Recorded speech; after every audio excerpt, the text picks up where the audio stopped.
Тура кофейнядағыдай сырты қытырлақ, іші үлпілдек, өте әдемі круассаны пісіретін боламыз.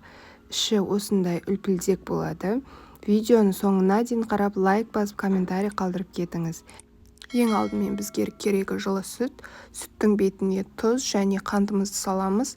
Одан кейін барып қамыр аштықысын саламыз. Қамыр аштықымыз срок өтіп кетпеген болу керек.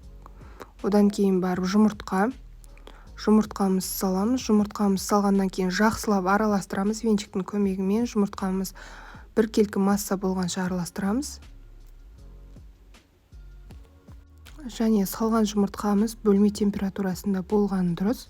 Себебі сүтті бірден тастай етіп тастайды да қамырларыңыз көтерілмей қалуы мүмкін.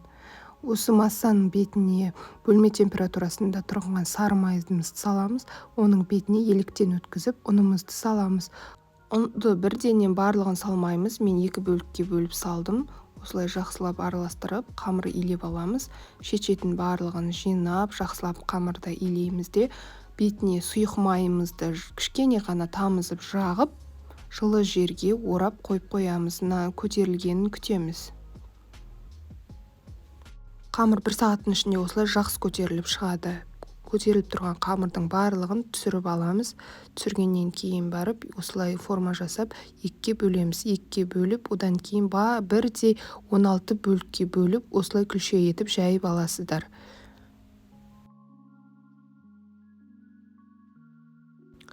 Жайылып, дайын тұрған күлшелердің бетінде бөлме температурасында тұрған сары майымызды осылай жақсылап жағамыз. Әр қайсысының бетіне осылай сары майды жағып шығатын боламыз. Бір-бірінің үстіне қойып отырамыз. Барлық 16 слойға осыны қайталайтын боласыздар. Бір-бірінің үстіне осылай қойған кезде кішкене бетіндегі қамырды үстінен басып, ауасын шығарамыз. Май жағылған қамырымызды осылай үстінен тағы да басып, ауасын шығарып алып, бетін пищевой пленкамен орап, тоңазытқышқа 2-3 сағатқа қойып қоямыз. Жаятын жерімізге кішкене ұн сеуіп алып, дайын болған қамырымызды түсіреміз. Қамыр тоңазытқышта тұрып тағы да кішкене көтеріледі. Ауасын шығарып, жақсылап осылай жайыңыздар.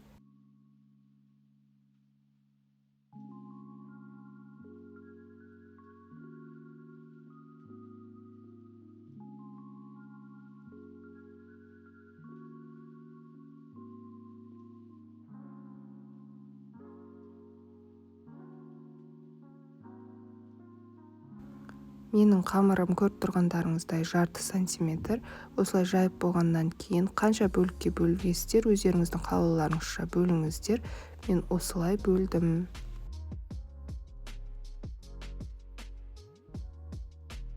Орайтын жеріміздің басталған жерін осылай пышақпен кішкене кесіп алыңыздар, сонда әдемі шығады.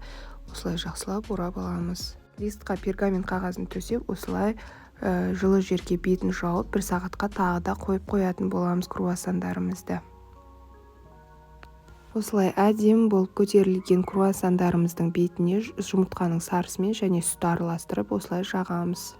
Барлығына біркелкі етіп жақсаңыздар, піскен кезде әдемі көрінеді.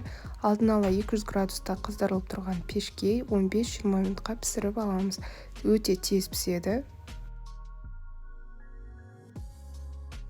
Пештен шыққан круассандардың бетіне сироп жағатын боламыз. Біркелкі етіп барлығына ыстық күйде сироп жағып шығыңыздар.